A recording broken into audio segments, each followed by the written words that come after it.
গরমকাল যায় কিন্তু হাঁসফাঁস করে, আর শীতকাল কিন্তু যায় রসে বসে। চলো তাহলে আজকে রসে বসে দারুণ একটা রান্না করি। হ্যাঁ, আজকে করব কিন্তু আলুর দম। প্রথমে কিছু নতুন আলু নিয়ে বটির পেছন দিয়ে ছাল ছাড়িয়ে সুন্দর করে জলে ধুয়ে নিয়েছি, আর একটা কাঁটা চামচের সাহায্যে আলুর গায়ে একটু ছিদ্র ছিদ্র করে নিয়েছি। আর এদিকে উনানে কড়া বসে তাতে জল আর লবণ দিয়ে আলুগুলো ভাপে বসিয়ে দিয়ে একটা মশলা করেছি। মশলাতে ছিল এখানে আদা, জিরে, পাকা লঙ্কা, শুকনো লঙ্কা আর রসুন। এই মশলাটা কমপ্লিট করে দ্বিতীয় মশলা করেছিলাম আমি এখানে চাল মগজ আর চিনাবাদাম।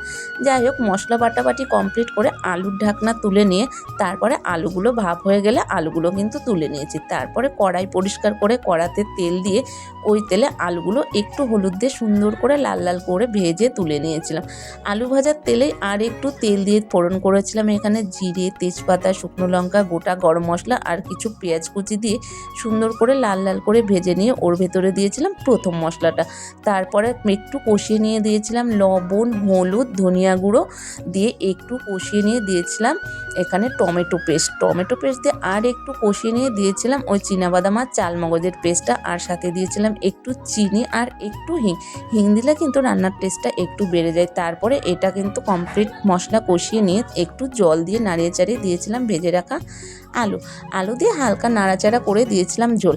আর হ্যাঁ, শীতকালে তোমরা এইরকম আলুর দম কারা কারা খেতে পছন্দ করো অবশ্যই কিন্তু জানিও। আর ঝোলটা একটু শুকিয়ে আসলে দিয়েছিলাম আমি এখানে লবণ দেখে একটু লবণ, বাটা গরম মশলা আর ধনেপাতা।